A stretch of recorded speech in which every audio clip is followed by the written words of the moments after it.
Hello, hello. I'm going to be thinking and reflecting today.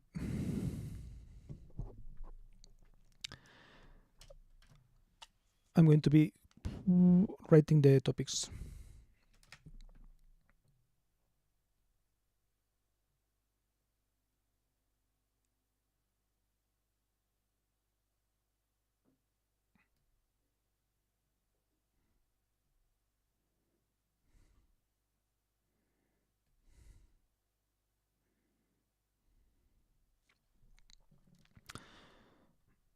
I was thinking about community or something like that.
Yo,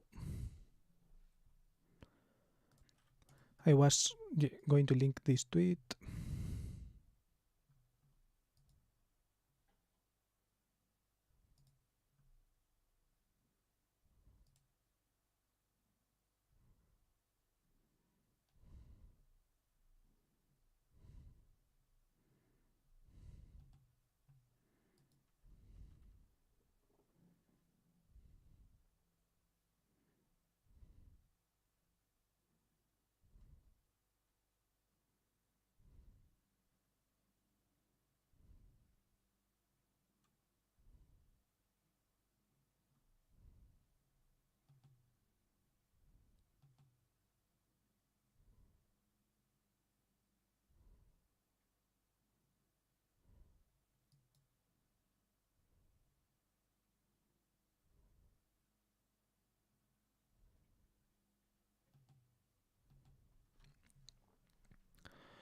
Yeah, let's start with this. I was thinking yesterday night before going to bed about feeling alone everywhere and sense of community and all that, right? Not feeling like I have a one sense of community.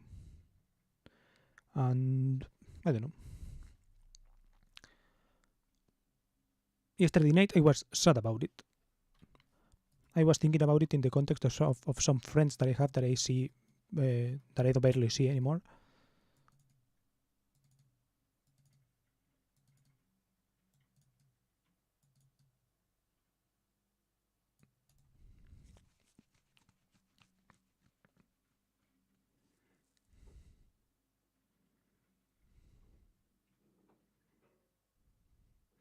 And yeah, I don't know. I There is this kind of push and pull between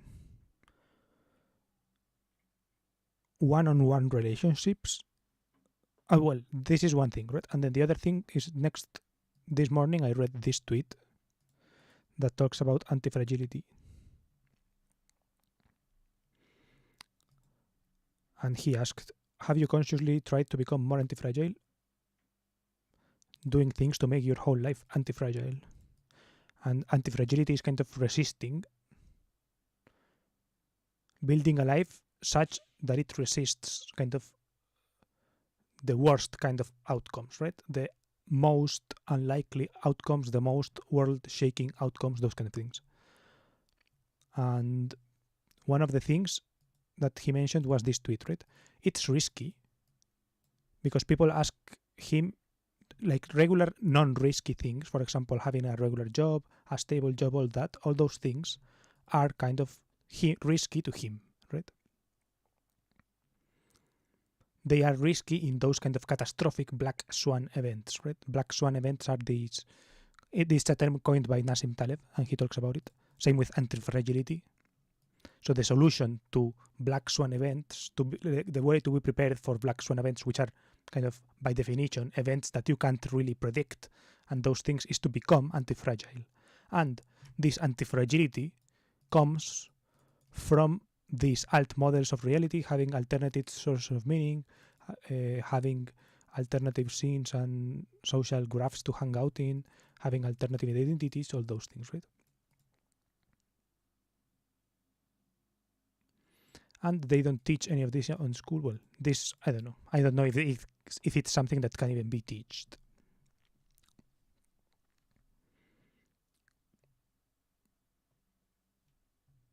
And yeah, I was thinking that there is kind of a tension between those things, right? There is a tension between being anti-fragile, like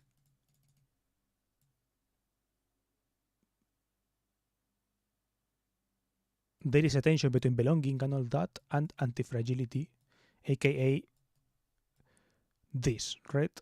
Having alternate senses of belonging, alternate social graphs, etc., basically ensures that you don't belong, right? Well, more or less.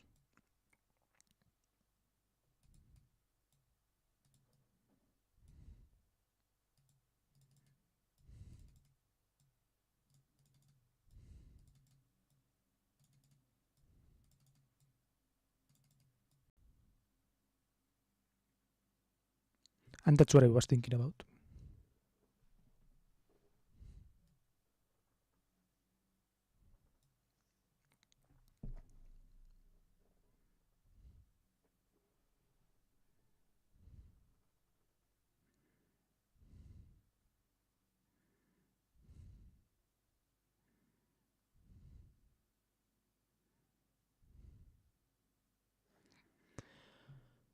And yeah, I don't know, I was thinking about the tension between relationships, like single one-on-one relationships, and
Nice.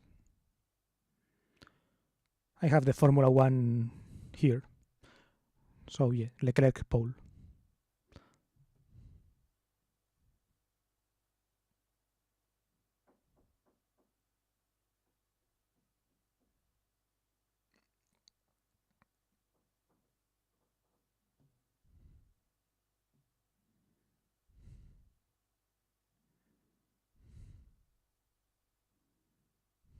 Whew. Whew.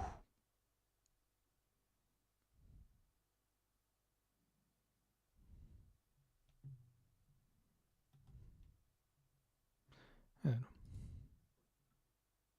Don't think he'll see that tweet, but the Formula One what? The Grand Prix. The qualifications. It's Monaco today.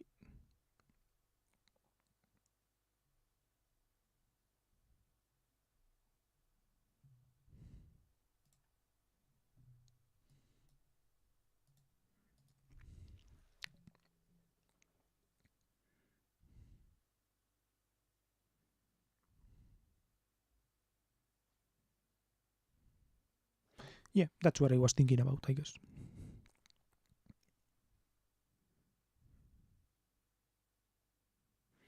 Let's read the rest of the thread because yeah, this part I haven't read.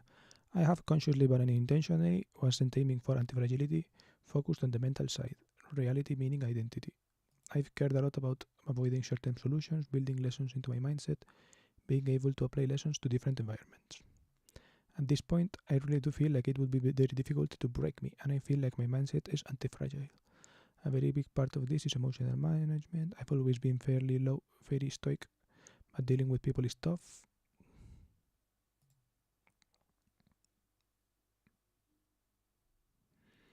The situations that have tended to break me down in the past have been when people don't do as I wanted, expected. Used to throw me off very badly. Now that is uncommon and easier for me to keep a clear head and figure out a resolution. Where I think the anti-fragility comes into play is having these multiple sources modes of operation. When you can easily switch between them, it lets you deal with more situations without becoming emotional. Root cause of shit breaking down. Dealing with someone who I can't convince by logically stepping them through something, that's fine, I'll take a more emotional approach instead of getting frustrated. This is especially helpful in knowing when a situation is unresolvable and you should cut your losses. Can't really speak to the social, scene, money, life things since I'm still very much figuring those out. I'm trying to add some structure, but make sure I maintain flexibility and slack. Also trying to create overlaps. Combine physical activity plus hanging with friends. Super hard for me to do this because thinking about stuff is a lot easier for me than doing stuff. I have to make myself get out the house, but it's slowly coming along. I have faith I'll be able to create an anti-fragile-like structure. I'll update Taya in a year or so.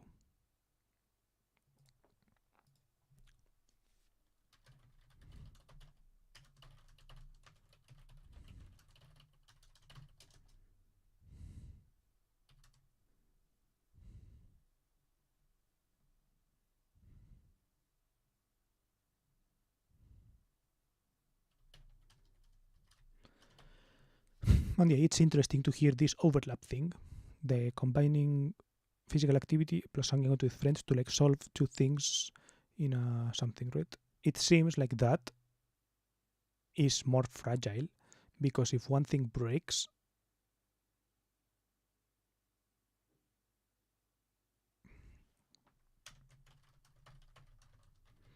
sense in which that seems more fragile if a friend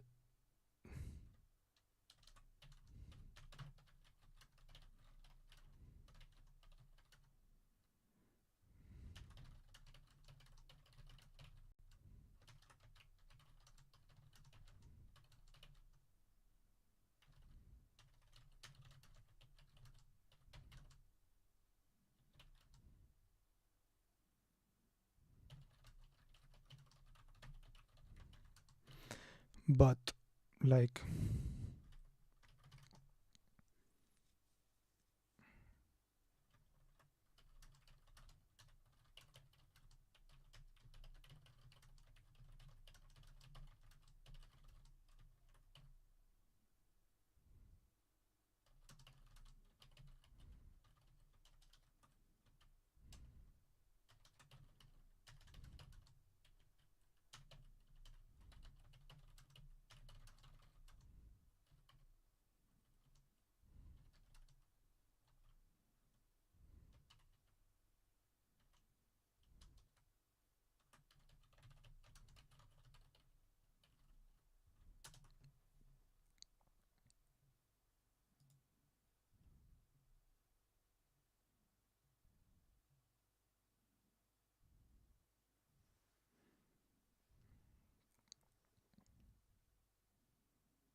I don't know. Not sure if this is what I wanted to ask.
Yeah, I don't know.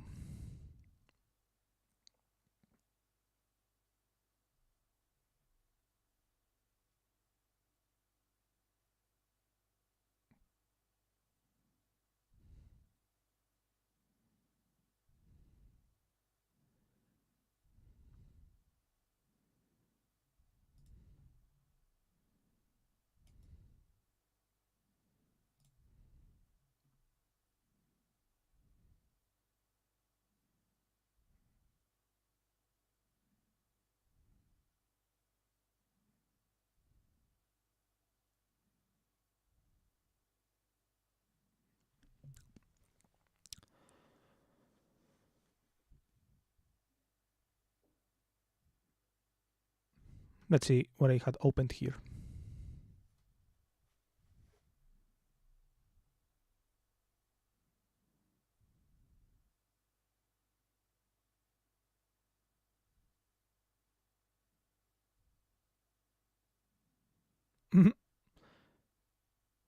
Coding, reading Twitter blogs. This replaced video games. Hyperfocus time has to make for fucking around time. I've gotten feedback from several managers that I'm very fast and slow depending on the task. But my fast hyperfocus time produces very good results. Consistency is better, but this is decent cope.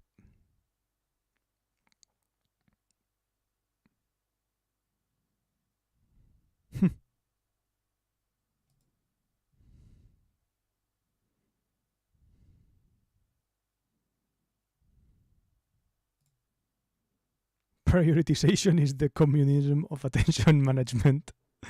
Do or do not, there is no priority. Once you make a list of things that need to do doing and prioritize them accordingly to any metric at all.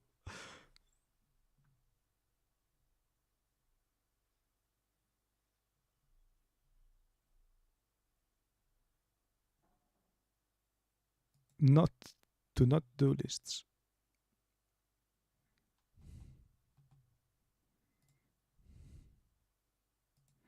Every prioritized for me list is simply a reverse neglect order. I can only do things in my peripheral vision. How to hit the bullseye. Throw the dart. Paint the bullseye.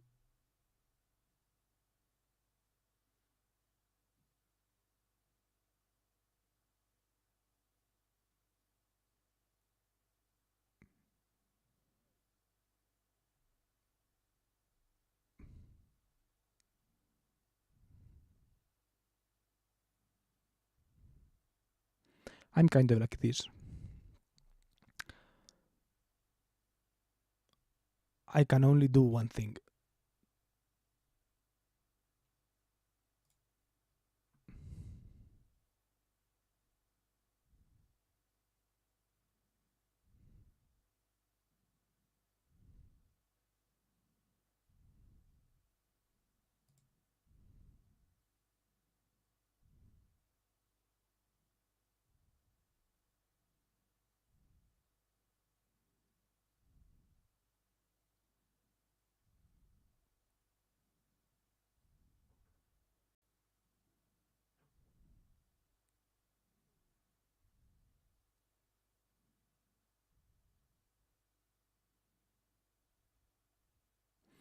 I can't even do a little midday loop work these days because of heat and pollution.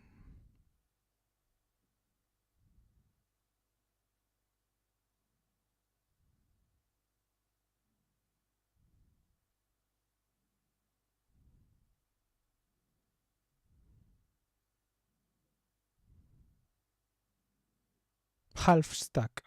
I like his way of talking.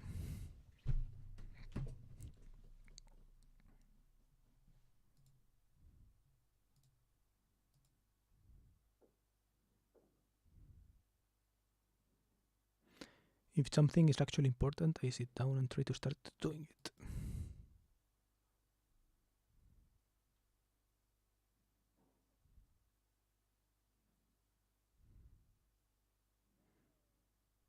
Declare to do bankruptcy early and often. Most shit doesn't matter. Lol.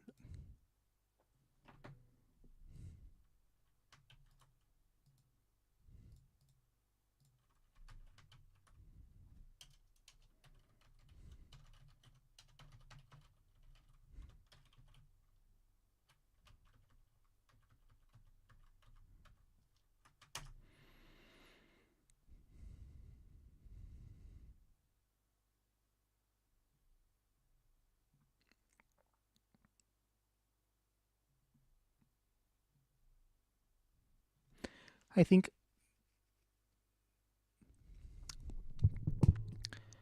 that's a good philosophy.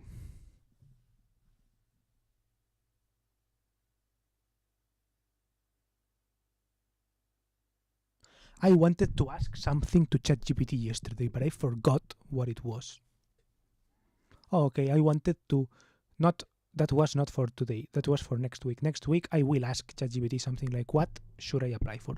But maybe I wanted to do that today. I wanted to do that today actually. So that on Monday I can already start thinking through those things. I wanted to change my custom instructions so that they are less revealing. But I think I will do that at night. Not sure if tonight or some other night. But for the moment, I think I can look at this strength and weakness. I wanted to go through the strengths and weaknesses that I went through the other time.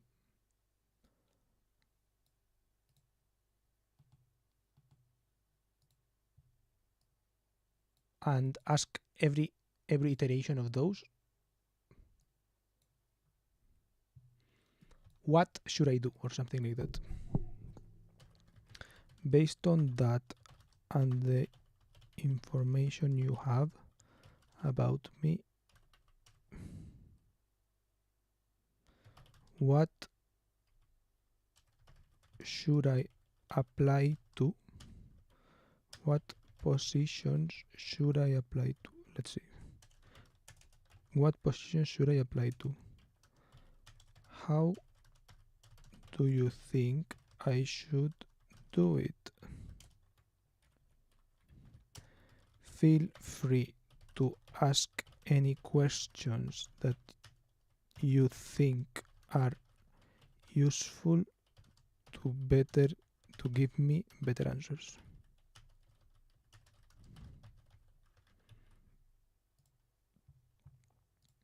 Okay. Okay. Okay.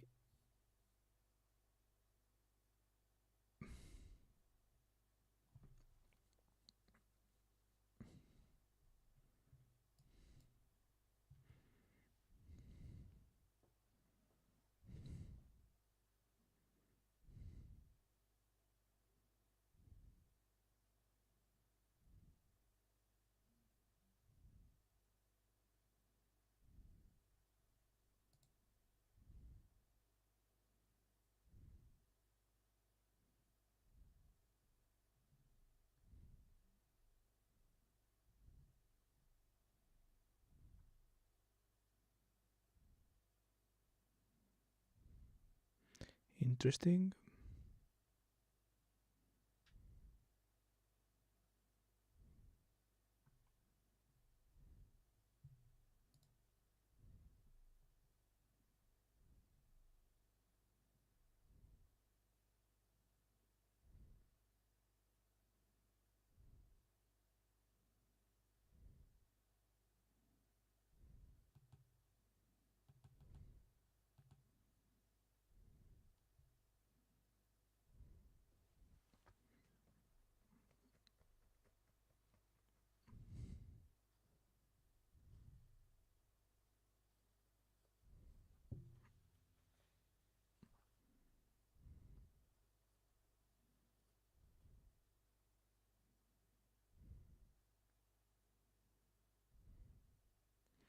Okay, there are some interesting questions I could say.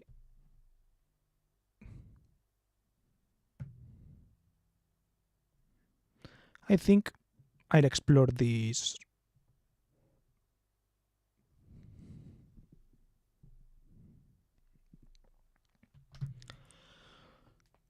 more in the future, and I think I will answer these questions off stream to be able to do more things. I think I'm going to end the stream for today because I don't have a lot more planned. But how long it was today? 30 minutes only. Okay. You are dismissed earlier than other days. And yeah. I think tomorrow maybe a similar day. A similar stream. Maybe I will do something like that. Maybe I will actually feel these things tomorrow, or like refine something like this, or feel some tonight, some tomorrow. I will see something like this.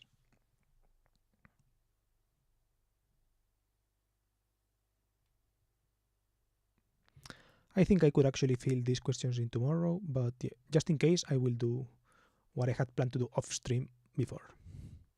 So yeah, see ya tomorrow. Bye bye.